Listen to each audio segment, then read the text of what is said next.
Bismillah ar-Rahmaan ar-Rahiim. Kusoo dhawaada channelkeena Nampic Digital Marketing Solutions.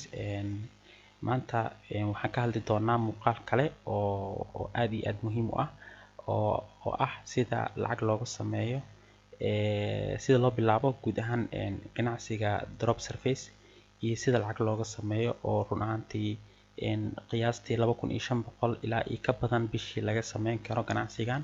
Marka waxaan aragnay inuu yahay ganacsi aad iyo aad maaragtay u sii xoogeysanayo baahi weynna loo qabo qof walbana uu ka shaqaysan karo kaliya uu u baahan yahay xirfad yar iyo maalgelin yar u baahan tahay. Marka run ahaantii internetka in lacag laga sameeyo waxay leedahay fursado badan iyo programyo badan, waxyaabo badan bay leedahay, aadayna u fada badan tahay duruqyadeeda. Laakiin waxa waaye way kala fiican yihiin, wayna kala activesan yihiin. Marka kuwa ugu fiican waxa waaye in aad online-ka aad maaragtay ganacsi aad ku yeelatid, in aad ganacsi online aad samaysatid. Waxay ka fiican tahay in aad just from zero aad ka bilowdid oo tiraadid muxuu ahaa just website-yo kaleento ayaan wax ka raadinayaa. Markaan ku dhahay ganacsi aad ka samaysatidna wax saas usii badan maaha. Ganacsigaas oo ah in aad maaragtay website adiga milkisid. Website haddaad milkisid waxaad ka mid tahay qof ganacsiga online ku dhex jiro. Haddaba marka maanta waxaan ka hadlaynaa drop service wax la yiraahdo, ganacsiga drop service la yiraahdo oo ah waxyaabaha hadda aad iyo aad ka maaragtay sanawaadka dambe u soo shaabaxay 2020 especially fursado badanna lah si aad looga shaqeeyo. Marka ayadoo qoraal ayaan ku soo qornay website-keena nampic.com ayaad ka akhrisan kartaa macluumaadka iyadoo dhammaystiran. Marka as video-gan marka waxaan ugu talagalnay muuqaalkan in aan wixii practical aan ku sharaxnaa ugu talagalnay sida waxyaabaha u baahan tahay iyo oo kow ay ka tahay sida website loo sameeyo. Marka waxaan insha Allah step by step iskula sameyn doonaa website dhammaystiran oo inoogu shaqeeyo drop service. Maxaa yeelay drop service in aad lahaatid waxay ku xiran tahay inaad website aad lahaatid. Marka website inaad lahaatidna waxa waaye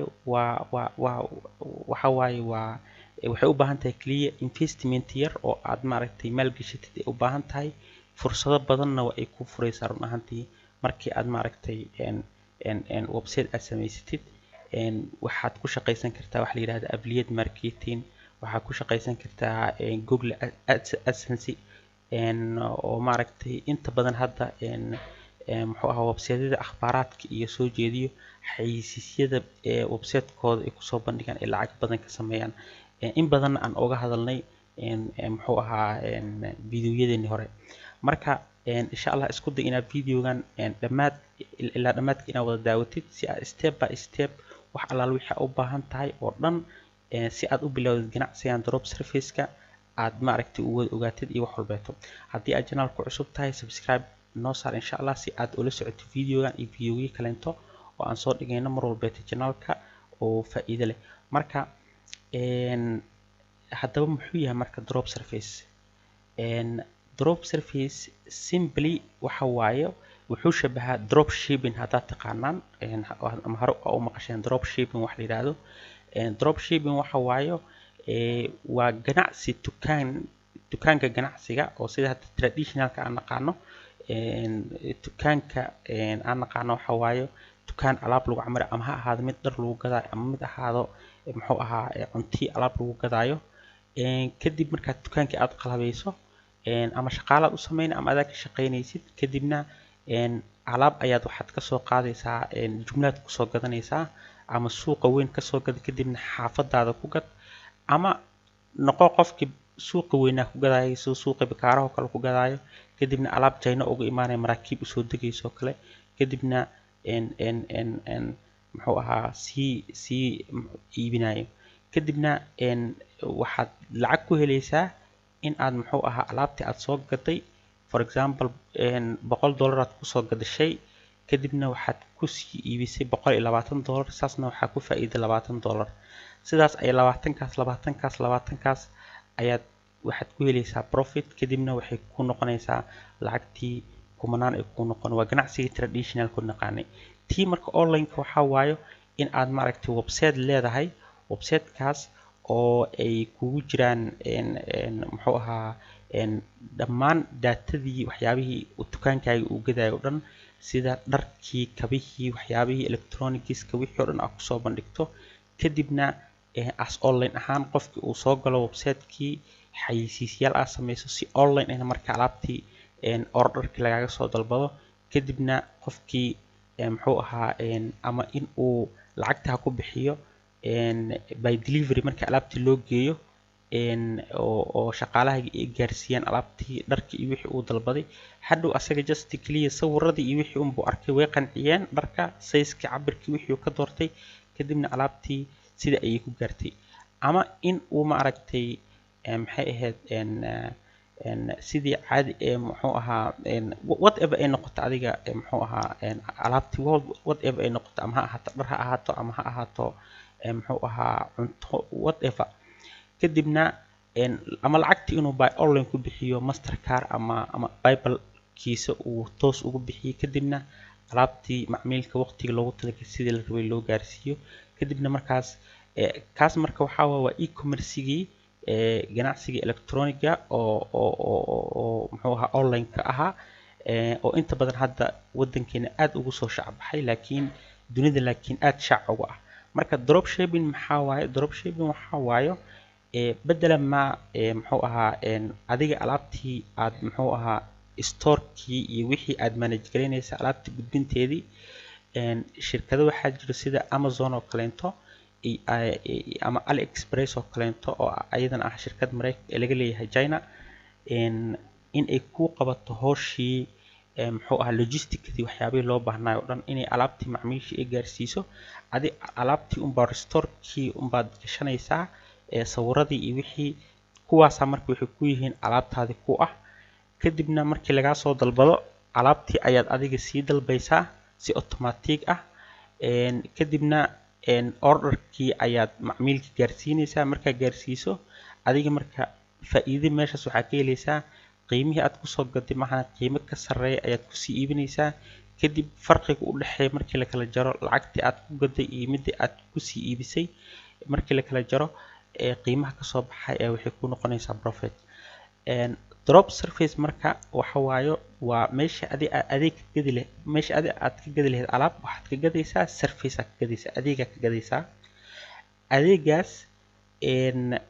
by online aad ku gadaysaa adeegii marka wuxuu drop shipping ugu fiican yahay waxyaabaha kale ganacsiyada kale drop shipping wuxuu ku sahlayaa adeegyadii maadaama ay online ay yihiin ayna ahayn adeeg shay la taaban karo physical ah ay yihiin wixii already tusaale ahaan website in la sameeyo kale website maanta haddii aan kaa codsado adoo joogo America ayaa website ii samayn kartaa kadibna wixii waxaan kugu soo diraa by online emailkaan kugu soo diraa sidii aan wax u rabay kadibna orderkii ii fulinaysaa marka ii fuliso isla emailkii igu soo diraysaa kadib waxaan ku siinayaa website-kii wixii lagu xakamayay password-kii wixii lagu galayay dabcan security kale jiro ah emailkaaga hadduu qofkaas isku day inuu password-kii ama wixii ka bedelo waa secure waaye waxba kama uu samayn karo kaliya just bas un website-kaaga u geli karaa password-na ma uu bedeli karo waxna ma samayn karo sida wixii dalabka aad ka dalbatay kuu fulina website-kii kuu sameynaa kaliya adeega ma aha website la sameeyo way badan yihiin sida in logo lagu sameeyo kale shirkadaada in muxuu ahaa website-kaaga COA waxa la dhahayo search engine optimization oo Google-ha uu ku shaqeeyo oo ah in rankiga Google research markii wax la raadinayo in website-kaaga uu noqdo rankiga hore uu ka galo page-ka qaybaha ugu horeysa uu ka galo laana saa ognahay dadka markay wax raadinayaan oo kale Google maanta markuu qof wax ku qoro kaliya bas qofka wuxuu taabiceynayaa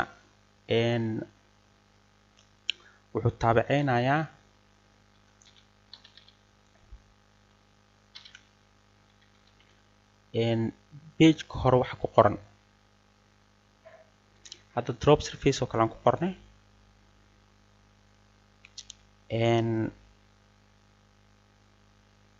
waxaa result noo soo baxday 72 bilyan 200 oo kun aa noo soo baxday. marka ilaa 10 ilaa saas usii soconayaa.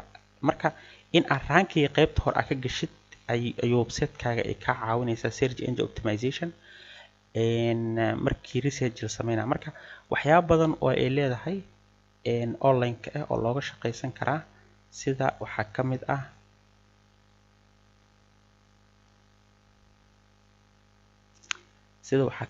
digital marketing oo kale waa online, email marketing, web design oo kale hadda sheegayna website-ka sida loo sameeyo, content writing-ka qoraalada content-ka hadda kan oo kale aan akhrinayno, virtual assistant-ga, video editing-ka, backlink-ka, guest posting-ka iyo waxyaabo kale oo aad iyo aad u fara badan.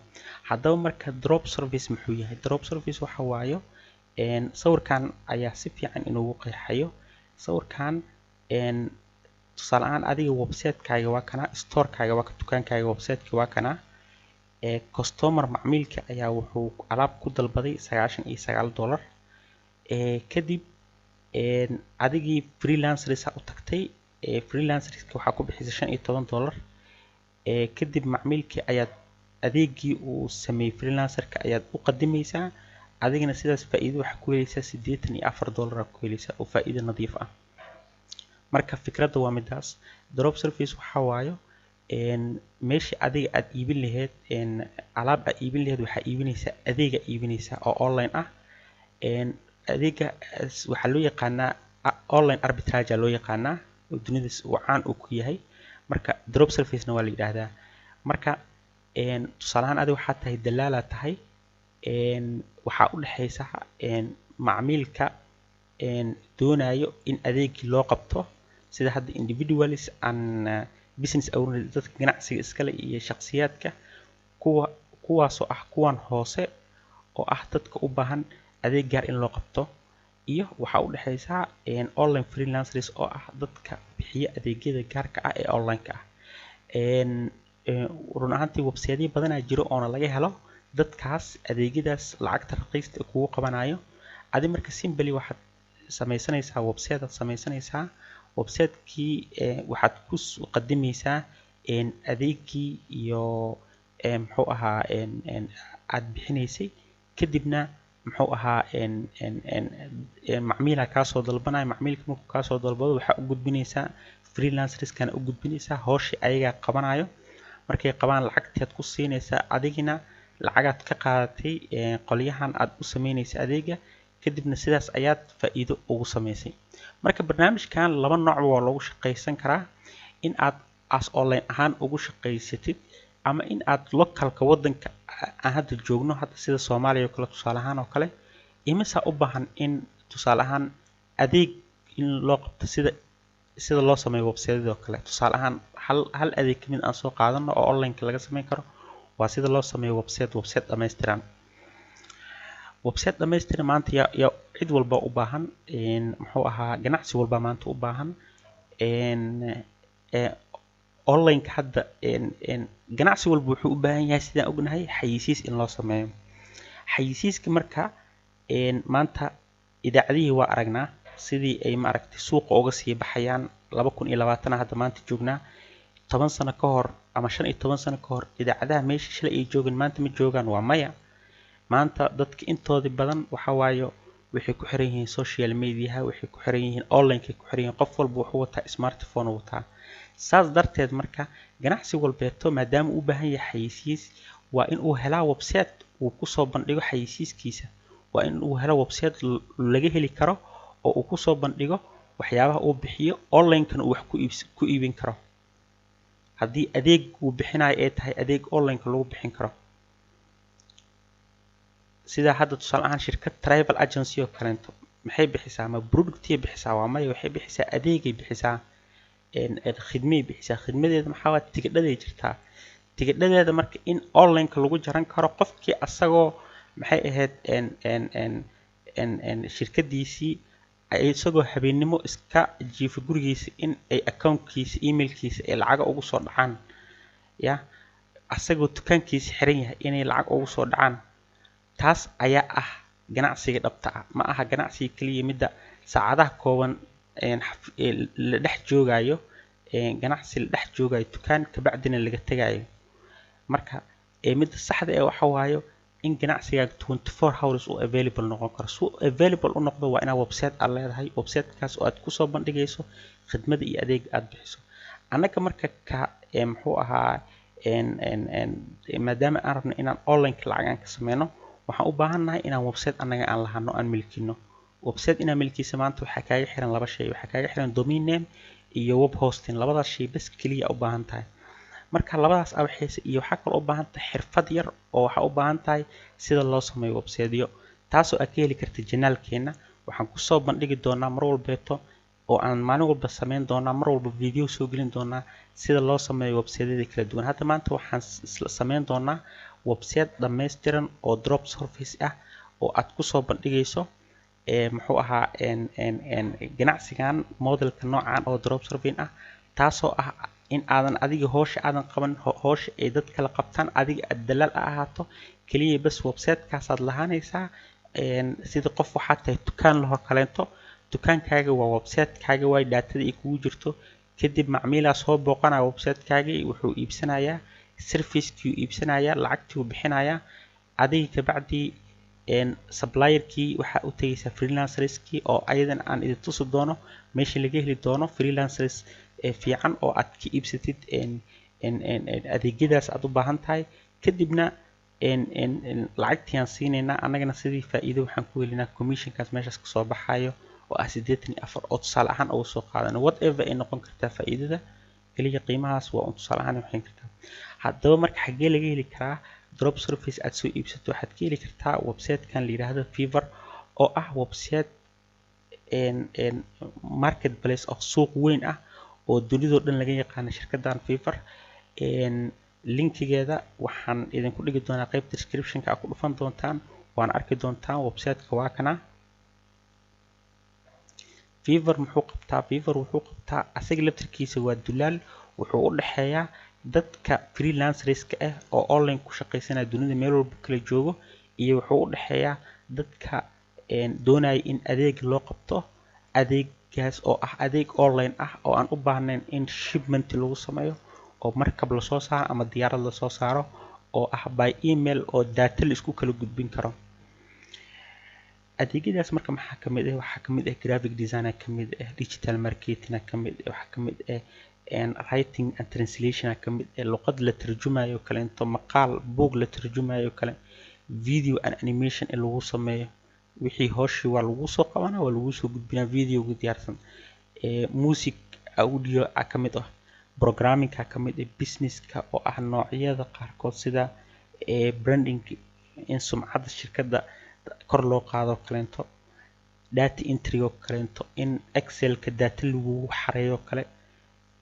aad u fara badan yihiin muxuu ahaa ganacsiyada iyo howlaha looga shaqeyn karo. industriga ay ka dhex shaqeyso Fiverr waxaa waayo waa e-commerce kamid ah, waxaa kamid ah political campaigns kamid ah, ololaha muxuu ahaa siyaasadda kaleento, real estate ko kala kamid ah. wax allaala wixii maskaxdaada keeni karo oo muxuu ahaa quseeyo adeeg aan u baahnayn in muxuu ahaa lagu kala gudbiyo, transportation aan u baahnayn, logistics aan u baahnayn, sida in diyaarad la soo saaro ama markab la soo saaro, oo dhan ayuu websitekani ka shaqeeyaa. Fiverr la yiraahdaa. halkaana uga biiri kartaa. kadibna waxaad arkaysaa malaayiin dad oo kala duwan oo ku guda jiro. marka business modelka marka aan sharaxayna muxuu yahay drop surface? drop surface waxaa waaye in aad websitekani ka hesho freelancer oo skillski leh, kadibna website adiga aad samaysatid, aad kusoo bandhigtid niche aad dooratid, nichekaasoo ah muxuu ahaa adeegyada markaas suuqa looga baahan yahay, ama meeshii marka magaalada aad joogtid aad ku nooshahay, in aad muxuu ahaa adeegyo looga baahan yahay asleeda waa looga baahan yahay inta website-kan dhex gashid si fiican u fiirsatid kadibna aad ka dooratid kadibna muxuu ahaa aad kusoo bandhigtid. haddaba marka website-ka maanta aan sharxi doono waa website-kan aan sameyn doono. website-kan ayaad maxay ahayd sameynaysaa, waan isla sameyn doonaa step by step. website-kan wuxuu ku shaqeynayaa wax la yiraahdo WordPress. WordPress haddaadan aqoonin, WordPress waxa waaye waa shirkad muxuu ahaa aad ku design gareyn karto website-yada adigoo aanan wax code isticmaalaynin, without coding. codeka HTML-ka oo kaleento iyo waxyaabo noocaas oo kaleente, everything aad sameynayso waxaa waaye drag and drop waayo, waa wax simple ah waan isla sameyn doonaa insha Allah. marka website-kan marka ayaad milkinaysaa. website-kan marka saa u milkiso waxaa u baahan tahay domain name inaad soo gadatid oo aad shirkadaada magac u bixisid ganacsigaaga, kadibna website aad usoo geetid, website-ki domain name aad u geetid .com .net oo kale, sanadkii oo kale adiga qiimo $9 $10 camal oo kale waa domain name-ka. hostingana waxaa waaye $4 $3 camal oo kale waa bishii 12 bilood. adiga wax dhan waa wax oo aanan ka badnayn $50 ilaa $60 camal wax kaaga baxaya waa. kadib markaa intaas aad samaysid WordPress-ka kusoo dejisanaysaa website-kaaga. already marka shirkadahan aan sheegayno ayaga ayaaba WordPress-ka kusoo dejiyo, one click aad ku siinaysaa ayaga kusoo xiran. marka shirkadda ugu fiican laga iibsan karo domain name-ka iyo web hosting-ka waa shirkaddan la yiraahdo muxuu ahaa DreamHost oo anaga laftirkeena aan domain name ka iibsanay. waana shirkaddan waxay ku fiican tahay, qiimaheeda aad buu raqiis u yahay, speedka website-kaaga aad bay kor ugu qaadaysaa, functionality badan, wadiifooyin badan, faa'iidooyin badan ayayna leedahay. ayada ayaa insha Allah ku waxay marka linkigeedana ayadana sidoo kale inta ku dhufanaysaan oo DreamHost-ga ayadana qaybta description-ka ayaad ka arki doontaa, iyo website-keena nabic.com qaybta description-ka oo qoraalka maqaalkan aan ku qornay. qoraalkan oo dhan isku day inaa insha Allah wada akhrisid. postigan ayadana qaybta description-ka idin dhigi doonaa si ayadana aad u wada akhrisataan insha Allah ayadoo faahfaahin dhammaystiran ah. haddaba marka stage-kan marka hadda u dambeeya ayaan sharxi doonaa sida loo bilaabi karo marka ganacsiga noocan ee drop shipping. markii hadda isla fahnay markii halkan joogto marka waxaa sameynay in aad cilmi baaris aad ku samayso suuqa. 2 in aad dooratay niche-kii aad ku shaqeyn lahayd. 3 in aad heshay adeegii aad qaban lahayd oo ah tusaale ahaan in aad web design aad ku shaqeysid, in website in aad samaysid drop service-kaaga inuu noqdo inaad website aad samaysid. 4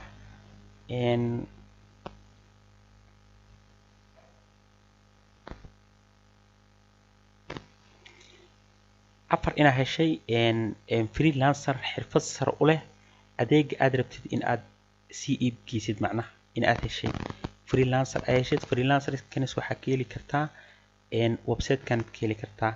tusaale ahaan oo kaleento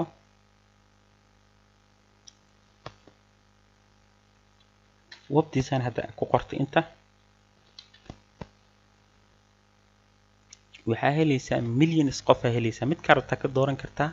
kadibna website-kan iska diiwaan gelinaysaa, kadibna contactiyaa la sameynaysaa, waa la xiriiraysaa. adeega marka dadka qaarkood qiimo badan ay ku gadayaan, qaarkood qiimo dhexdhexaad ay ku gadayaan, way isku dhex jiraan. haddaad rabtid qaybta budgetka ka dooran kartaa.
tusaale ahaan hadda yarkaan oo kale ayaan aad uga helay profile-kiisa, recommendation fiicanna wuu leeyahay.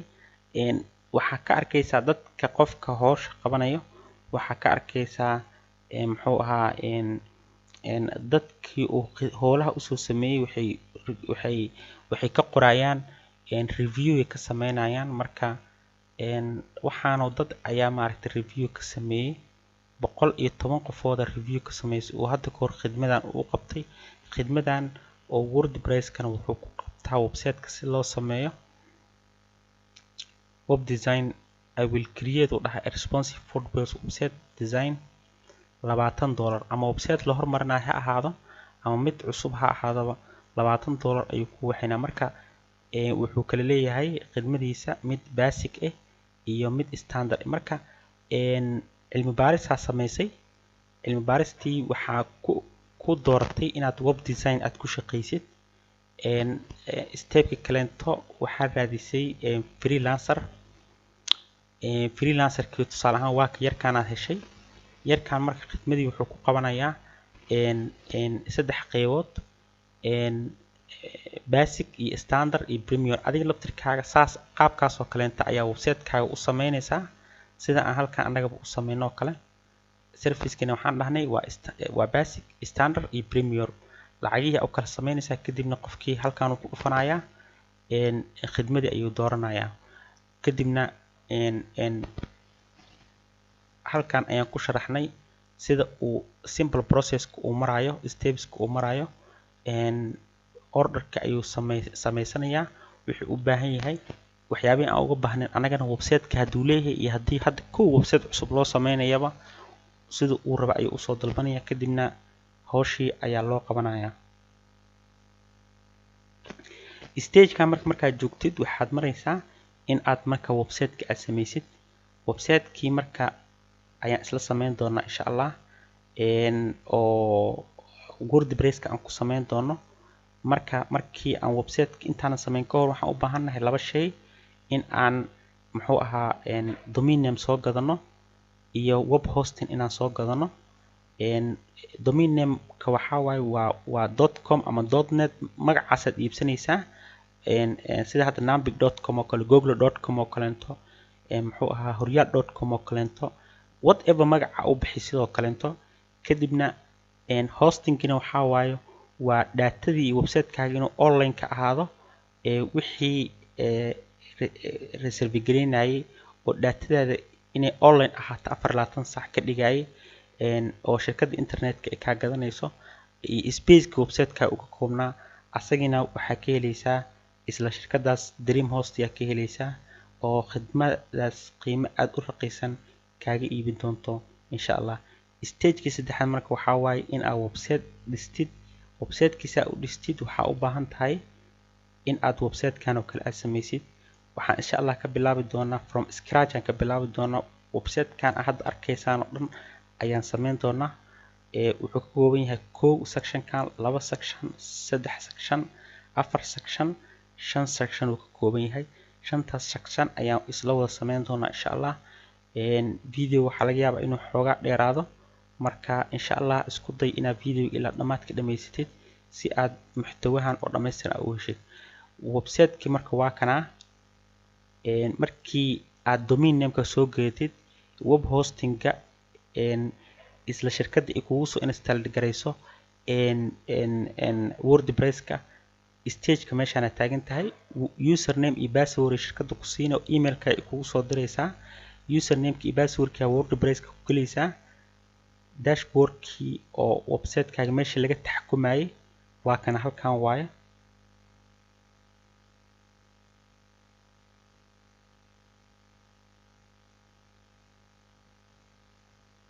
halkan waa meesha laga taxkumayay. kadib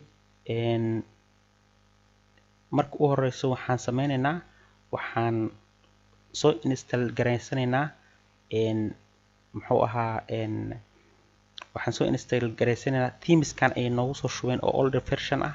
waxaan ku shubanaynaa theme kale oo ah website-ka markii WordPress-ka aad imaatid.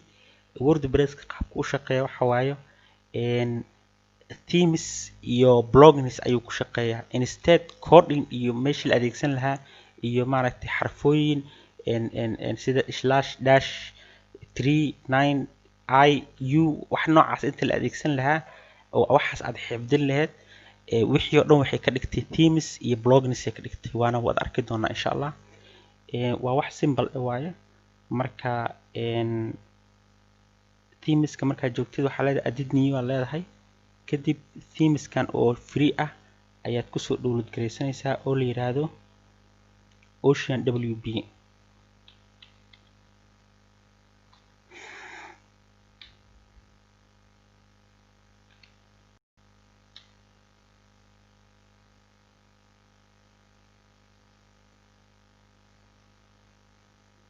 install aan leenahay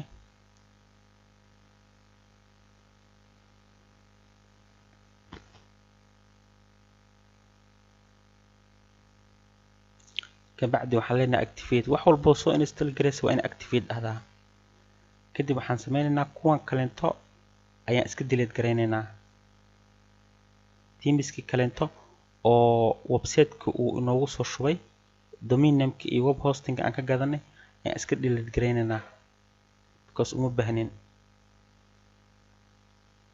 space badan si aan nooga qaadanin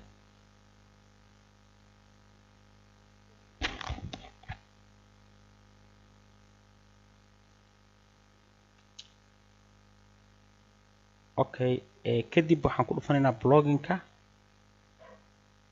waxaan leenahay edit new blogging marka themeska markaan soo dejisano oo ah qaab dhismeedka website-ka uu ka sameysnaa wuxuu ku shaqeynaa marka functionality-giisa waxay ku shaqeynaysaa muxuu ahaa waxay ku shaqeynaysaa blogging-ka ugu muhiimsan waa Ocean Extra ayaan soo dejisanaynaa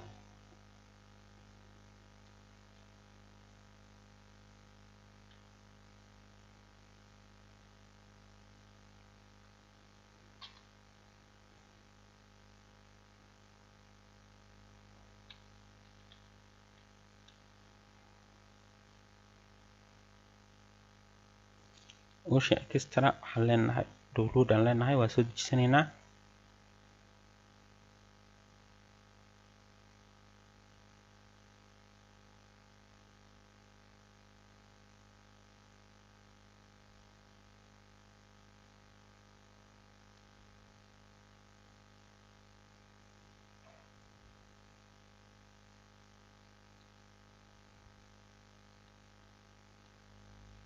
waxaan kaloo soo dejisanaynaa Elementor page builder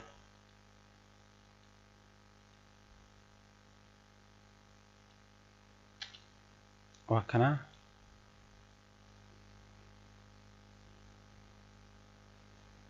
asagana waa soo dejisanaynaa asagana waxa waaye Elementor waxa waaye waa blogging kaloo asagana inoo qabanayo in aan website-ka ku dhisno asna waa arki doonaa waa wada arki doonaa insha Allah waxaan kaloo u baahannahay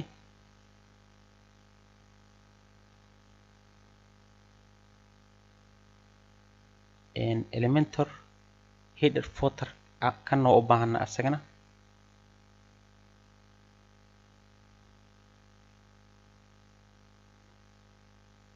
kan isagana waa u baahannahay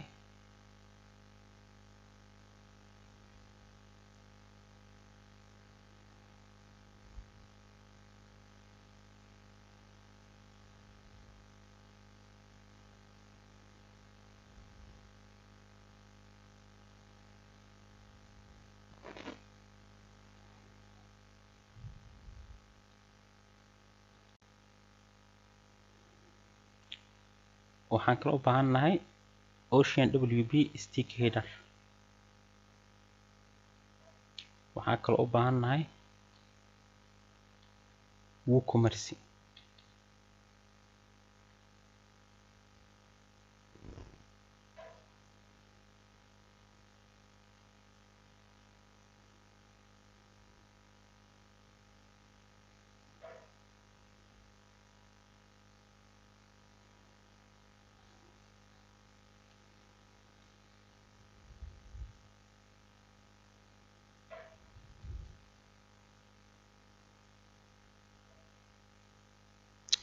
okay si waqtiga uga faa'iideysano intii aan hadda aan sameyno dhan hal mar ayaan activate wada dhahaynaa si ay u shaqeeyaan.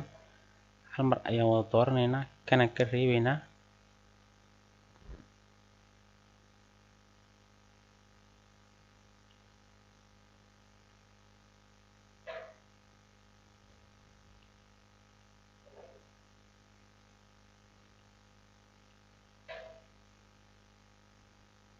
activate lena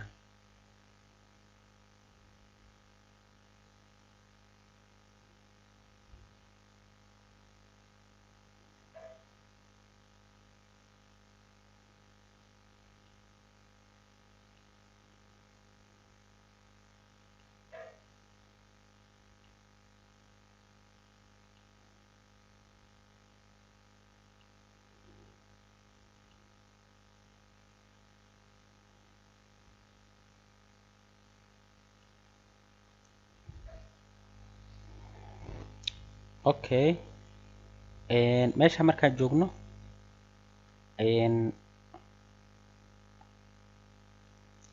qaybtan hoose WooCommerce waxaan usoo dejinay waa meesha hadhowto markii qofka macmiilka uu ku dhufto uu aadayo check out pageska uu aadayo kadibna uu maaragtay paymentiga sameynayo uu iibsanayo alaabta. marka WooCommerce wuxuu naga caawinayaa in muxuu ahaa uu paymentiga processkeeda noo qabto ayuu naga caawinayaa. marka WooCommerce waa kana wuu noo soo degay.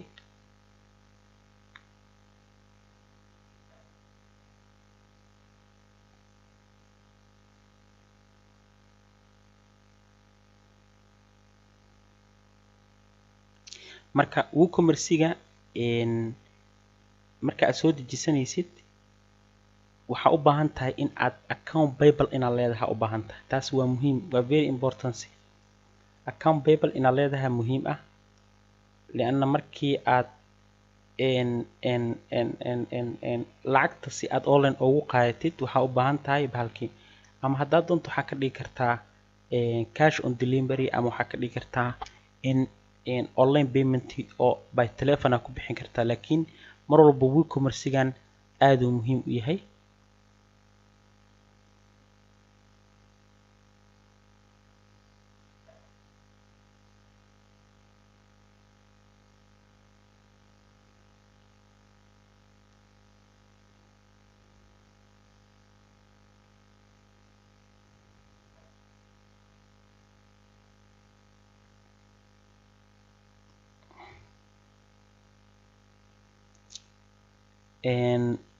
website-keeni saa arkaysaan wax walbaan kusoo dejinay. themeski aan kusoo dejisanay, blogging aan kusoo dejinay. haddana saas ay tahay wax isbedel ma laha, waa sidii haddaayro waxoogaa yar dhaamay. hadda waxaa waaye waa cadaan uu noqdayba, waa kaasa waxa intaan yartaa soo baxday. marka waxoo dhan waxaan kasoo bilaabi doonaa from scratch aan kasoo bilaabi doonaa. waxaana marka hore iska baabi'inaynaa kadibna waxaan gelaynaa in aan toos maaragtay hawsha u wadno.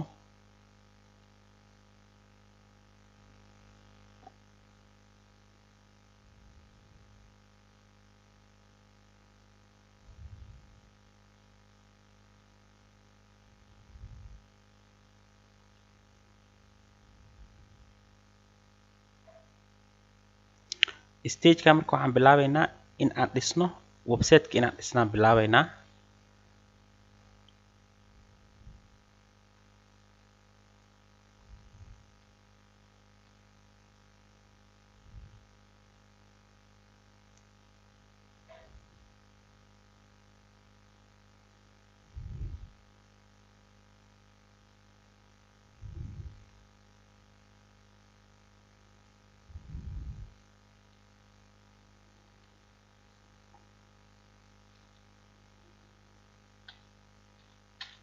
websiteska marka muxuu ka kooban yahay website wuxuu ka kooban yahay pages oo isku imaaday ayuu ka kooban yahay website-ka lagu sheegayo. qayb waxaa waaye waa interface-ka koowaad oo ah front page-ka oo home page loo yaqaano. qayb kaleento waxaa waaye our work iyo kaleento our service-ka aan bixino kaleento.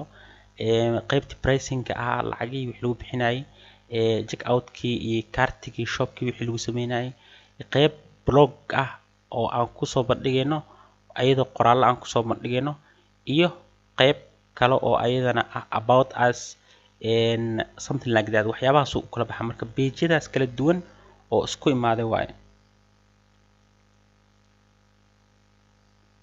marka si website-ku uu inoogu dhammaystirmo waxaan leenahay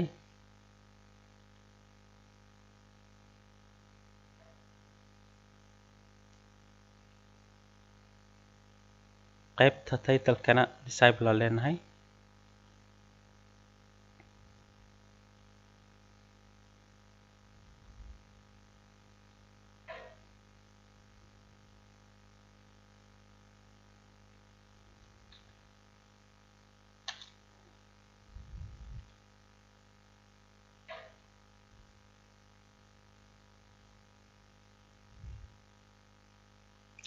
sorry anigoon publish taabanin ayaan website-ka rabay inaan intuso marka wixii oo dhan haddana dib uga soo bilaabo ay noqonaysaa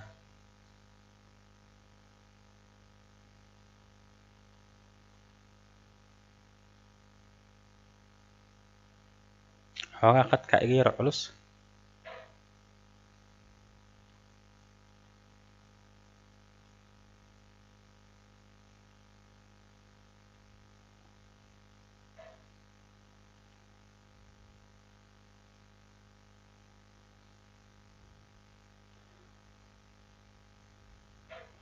okay marka hadda website-ka marka hadda aan booqano maxaa isbedelay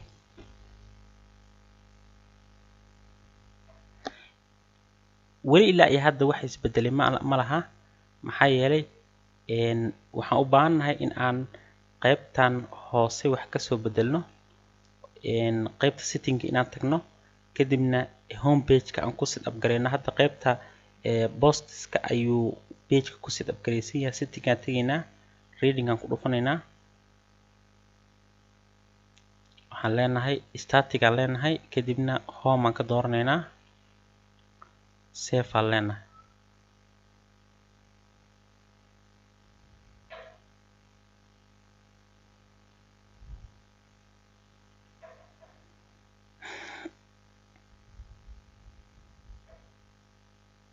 hadda saa arkaysaan website-kii waa blank waaye wax yaala ma laha meeshan oo loogada meesha loogu talagalay in la dhiga ah iyo qaybtan madowga ah ma ahane website-kii wax yaala ma laha saas darteeda dashboard-ka imaanaynaa waxaan bilaabaynaa inaan website-ka marka design gareyno inaan design-kii aan gelaynaa marka inaan design gareyno marka page-ka koowaad aan ka bilaabaynaa oo ah front page-ka noo ahaa asaga ayaan edit leenahay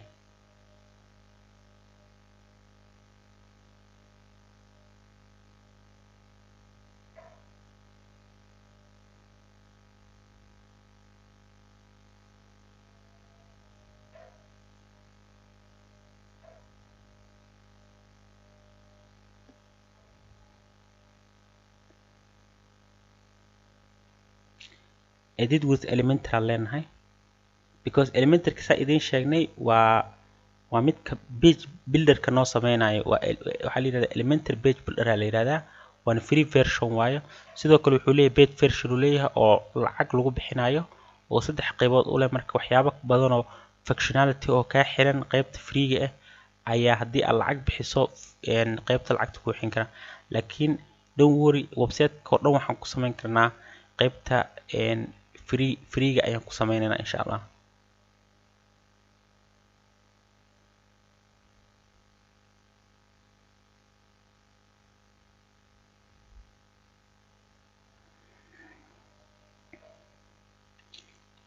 okay halkaan aan ku dhufanaynaa marka u horeyso waa inaan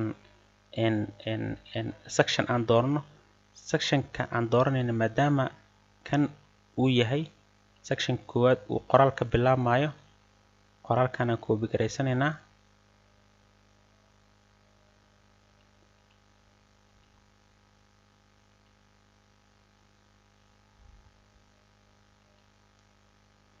hal section uu ka kooban yahay.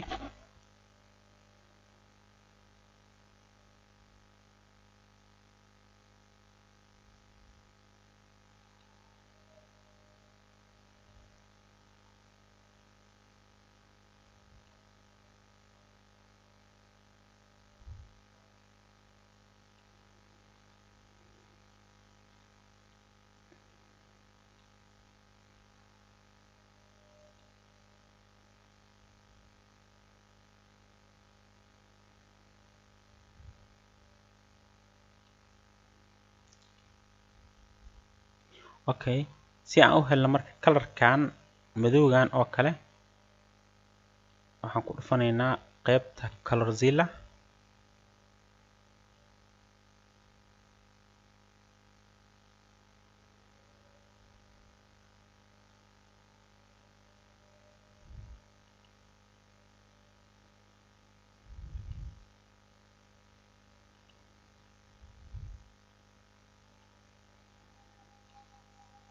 waan soo koobi garaysanay paste aan ku leenahay.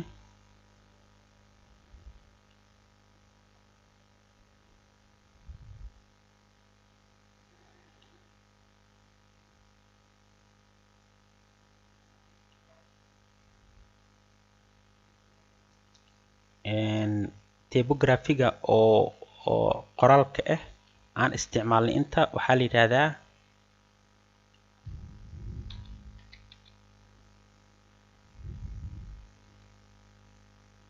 ubuntu la yiraahdaa ubuntu.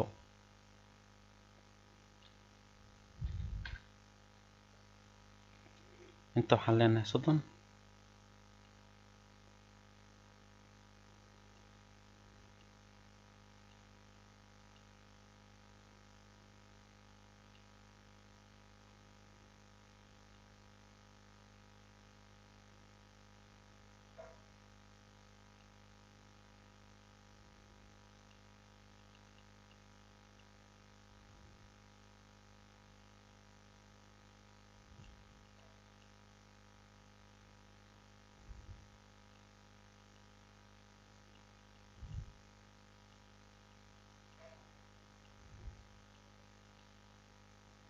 intana waxaan ka dhigaynaa space-ka 1.3.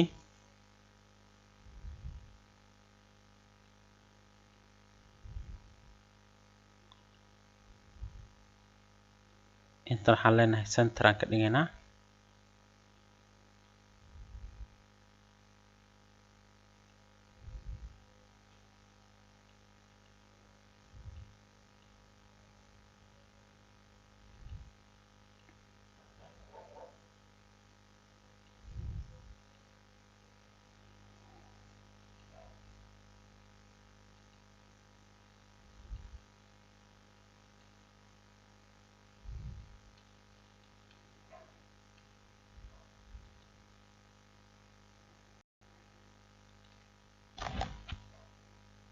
okay, section-ka saasaan ku dhameynay. section-ka labaad haddana dooranaynaa.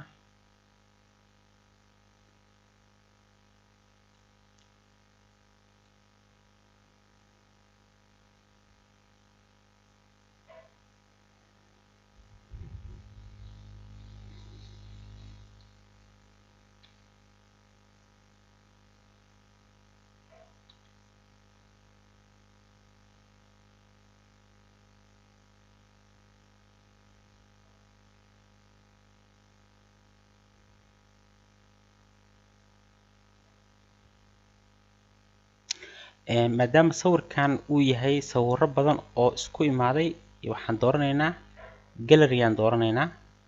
gallery-gaas marka wuxuu naga caawinayaa in sawirradu ay noqdaan kuwo dhowr sawiroo la isku keenay ay noqdaan hadhowna noo furmaayo.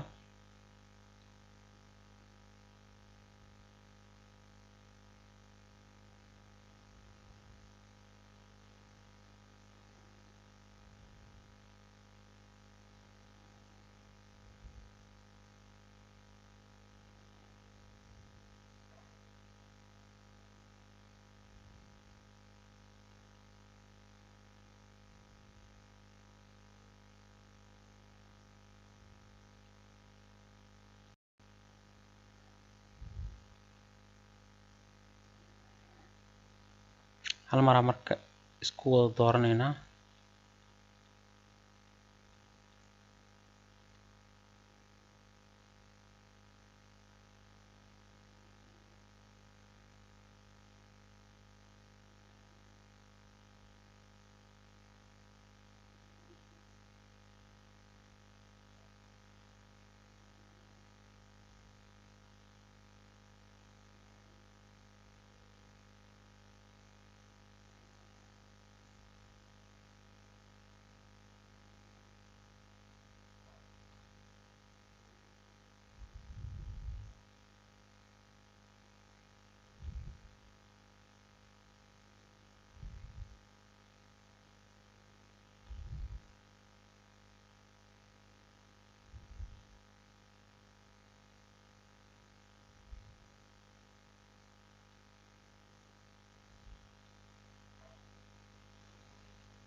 inta waxaa waa marginka iyo biddingka waaye oo aad ku ciyaari karto hadba sararta aad ka yeeli karto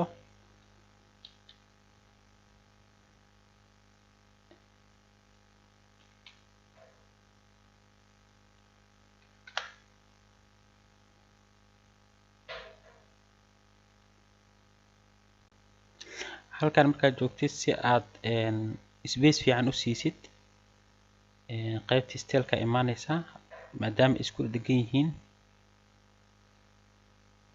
custom aad leedahay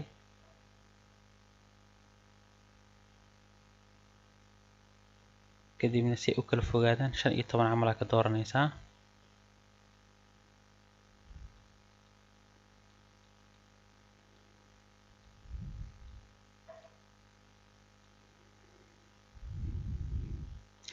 kadib howl walba oo qabatay update aad leedahay si wixii aad qabatay ee u save gareysmaan oo aysan kaaga dayacmin okay, section kan sidaan ayaan ku sameynay.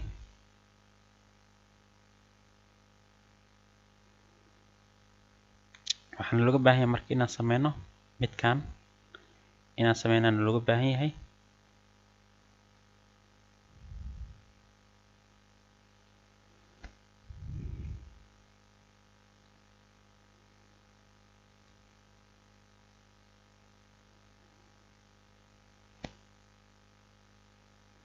kan si aan u sameyno isaga waxaa waa bottom waaye.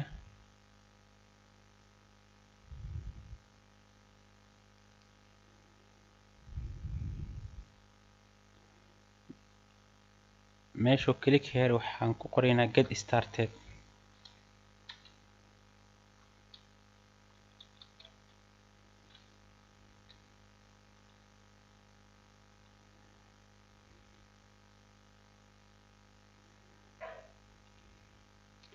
center aan ka dhigaynaa.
colorka marka ka bedelaynaa.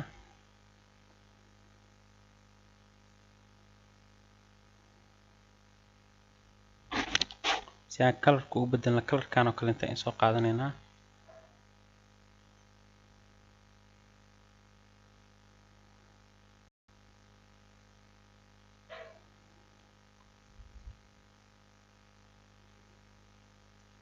kadib paste aan ku leenahay.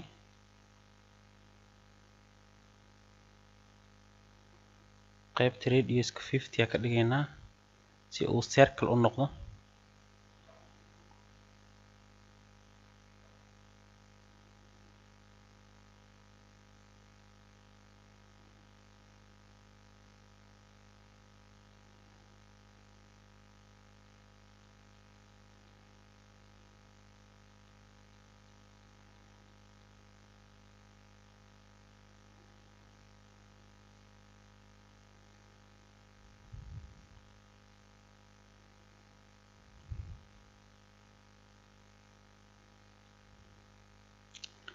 text shadow aan ka dhigaynaa maadaama kan uu shadow yahay kan saa arkaysan shadow waaye.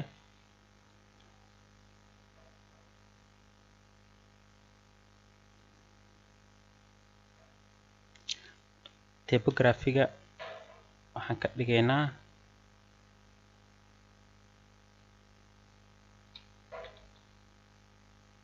ubuntu aan ka dhigaynaa.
okay, stepka ku xigo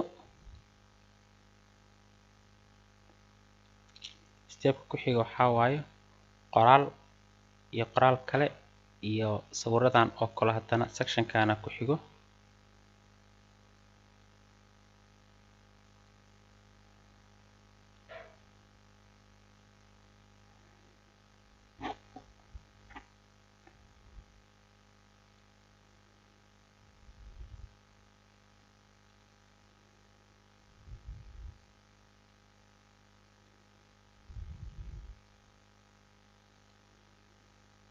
headerkan dooranayna asagana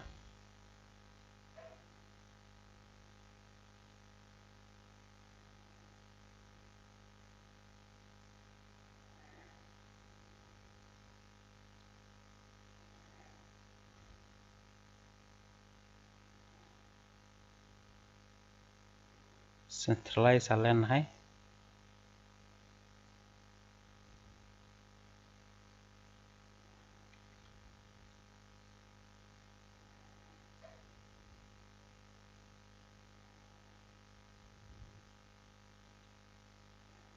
colorka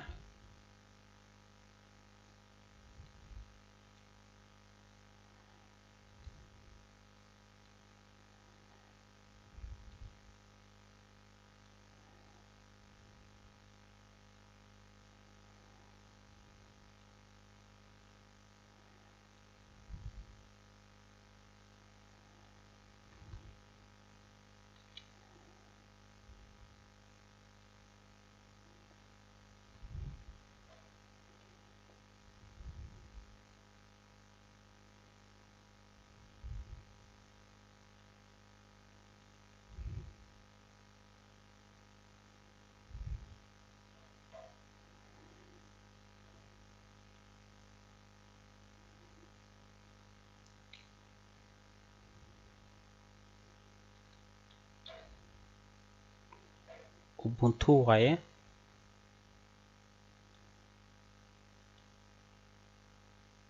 capitalize waa transformiga.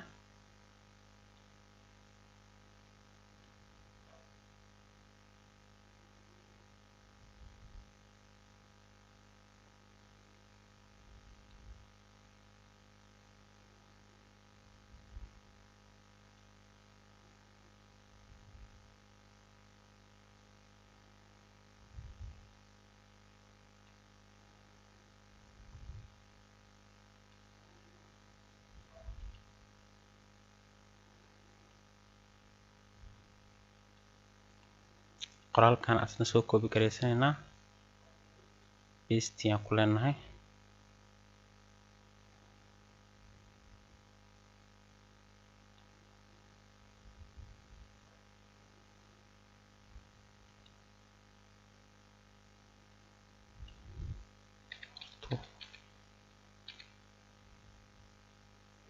ayadana 4242 colorkaas ayaa inoo ah.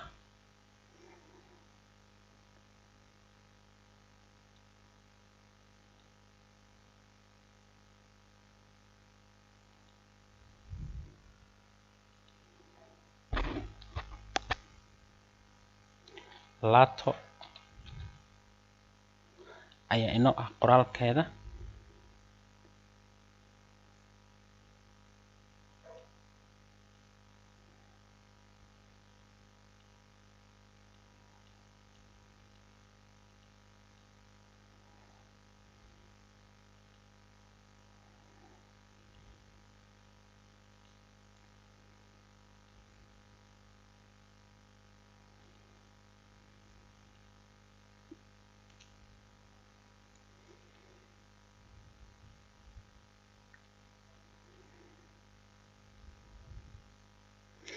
kadib waxaan design gareynaynaa saddexdan design ayaan design gareynaynaa.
sorry midkaan u baahannahay waa icon box waaye.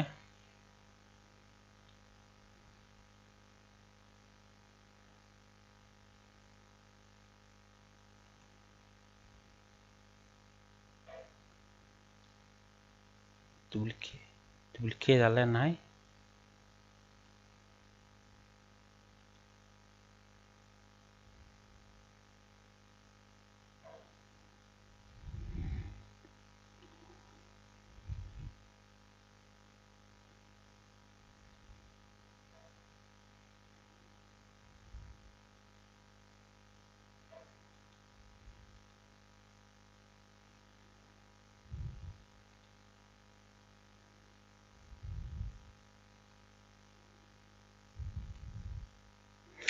intaan kaas dooran ka hor waa inaan marka hore inta horta aan keensano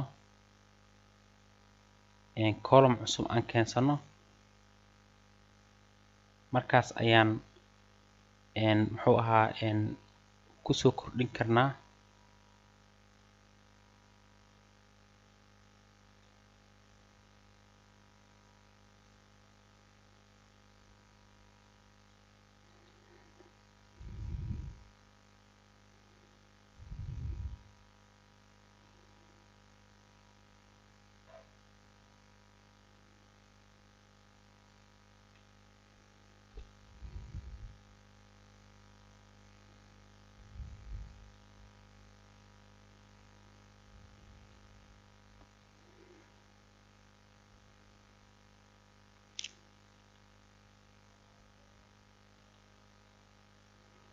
okay. inta waxaan ku qoraynaa professional.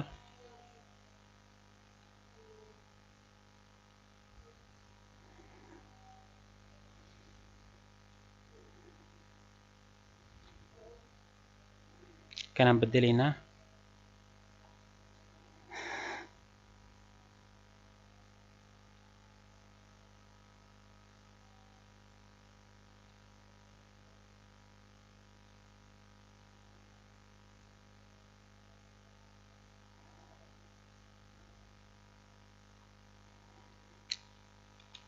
gym aan ku qoraynaa.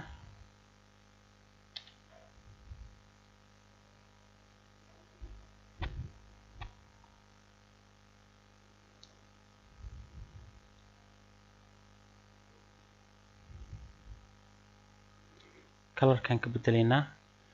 colorka ay ku shaqeyso waa xifdisana, waxaa la dhahaa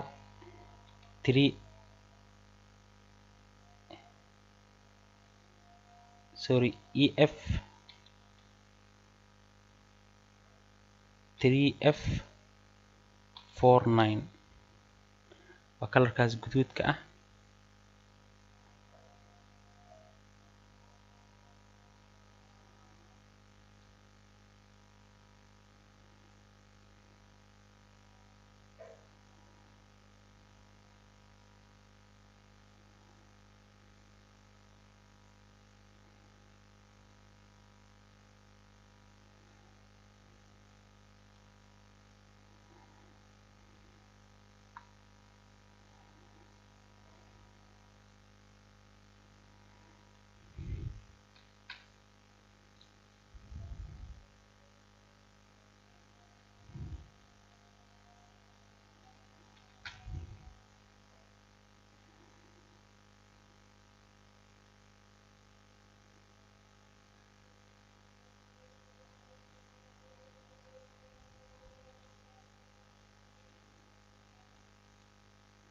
kalarkiisa aan soo copy gareysto.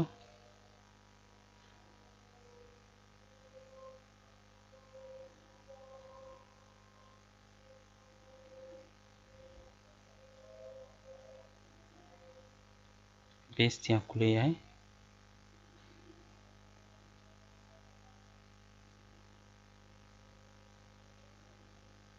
typography-giisa waxaa waaye Ubuntu.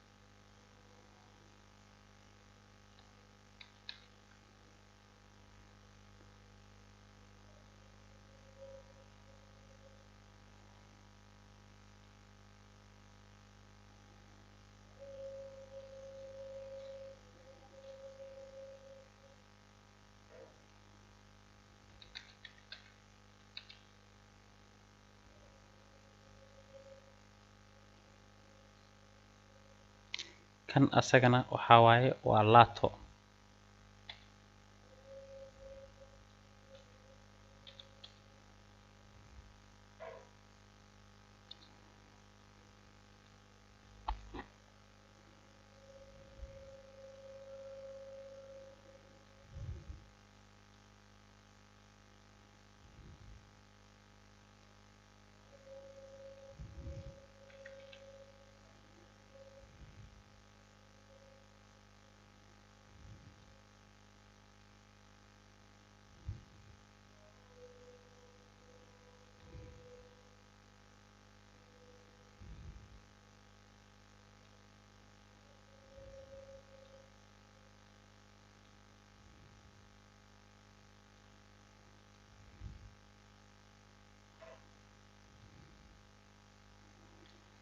qoraalkiisa aan soo qaato.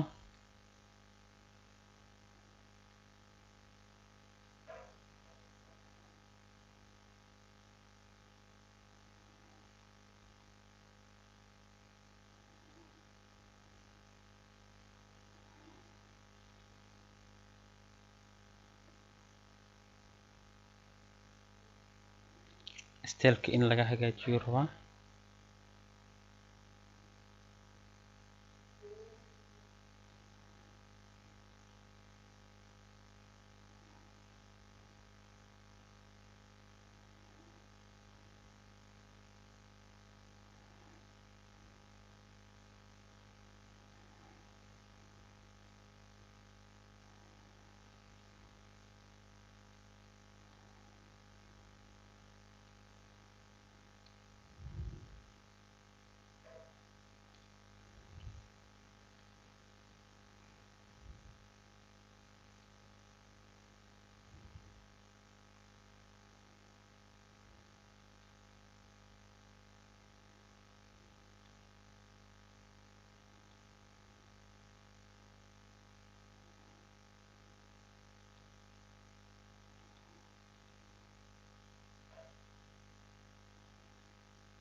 kan 0.5 ka dhiganaa.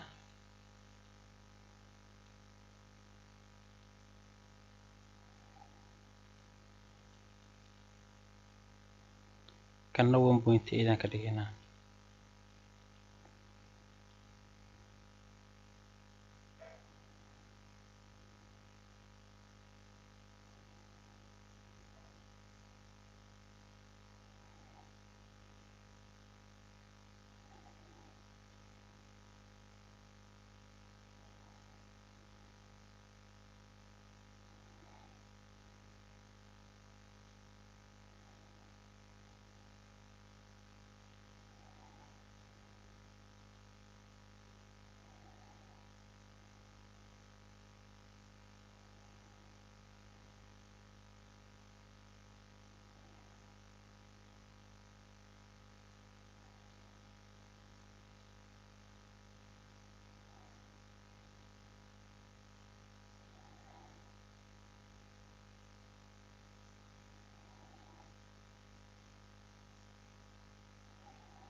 qaybtan imaaw 25 ka dhig si aad circle uga dhigto.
saddex jeer ayaa duplicate leedahay si ay kugu sahlanaato hawsha dhan, si ay kugu sahlanaato.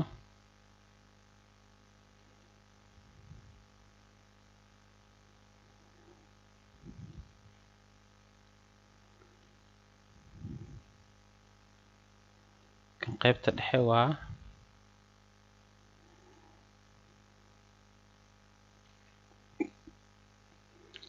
affordable waaye.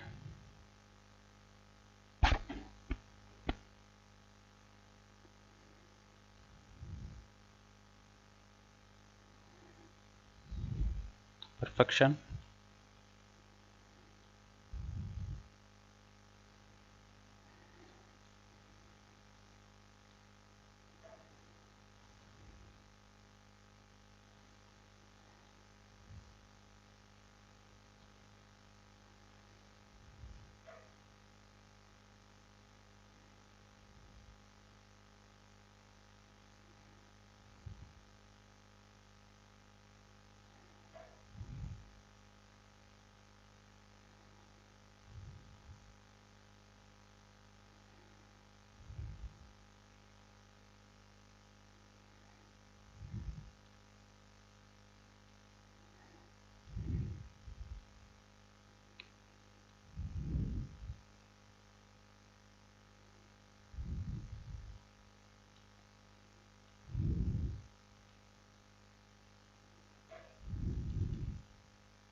tirada ayaan yareynaynaa si aan uga dhigno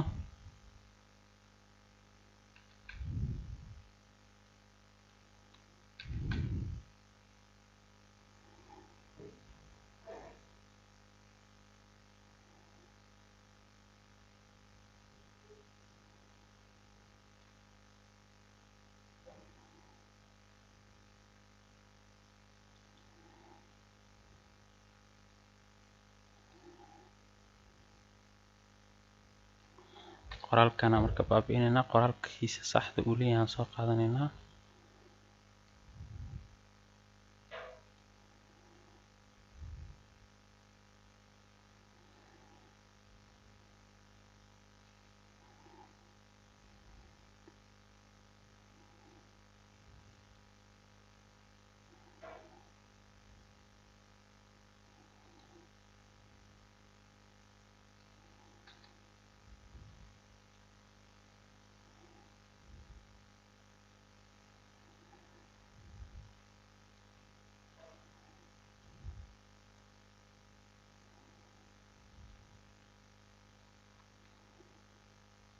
kana sidoo kale qoraalkiisan soo qaadanaynaa. saa arkaysaan xoogaa way kala dheer yihiin, marka si aan iskula ekaysiino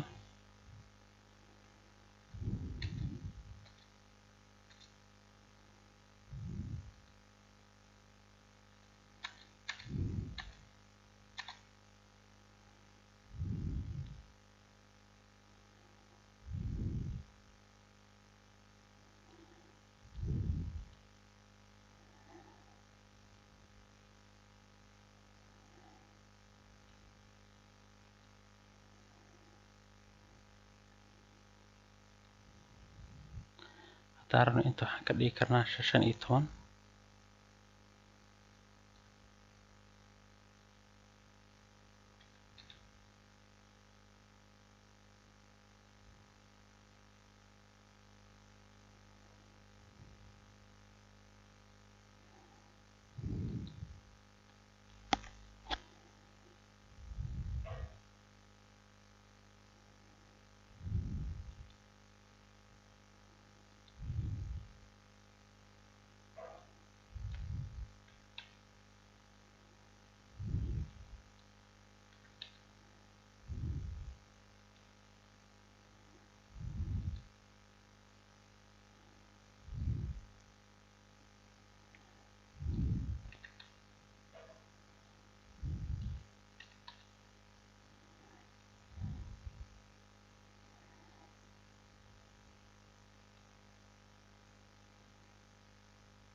kana sidoo kale ka dhigaynaa isagana.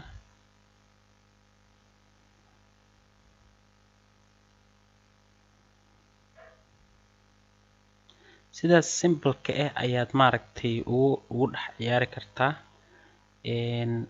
dabcan markii aad waxa gacantaada ku samaysa ayay more experience iyo more maaragtay understand aad ka heli kartaa. marka videoga sida aan u sameynayo oo aan wax u bedelayo ayaad iga daba raaci kartaa oo iga daba samayn kartaa. sidaas ayaadna muxuu ahaa simple-ka ayaad mid walbeeto u bedeli kartaa iyadana iyadoon wax dhibaato aadan ka marin.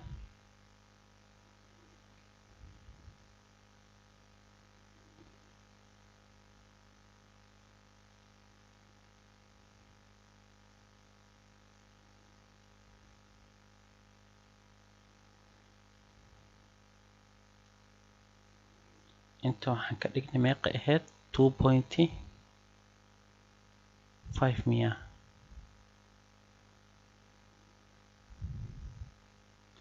inta 18 aan ka dhignay.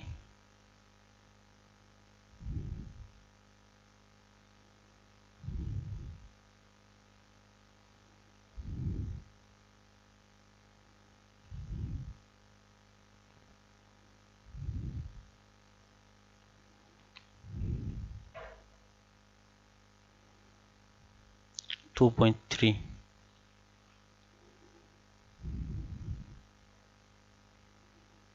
intan sidoo kale 2.3 ayaan ka dhigaynaa.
sidaas ay saddexdaba iskula eg yihiin. stepkana sidaas ayaan ku dhameynaa asagana.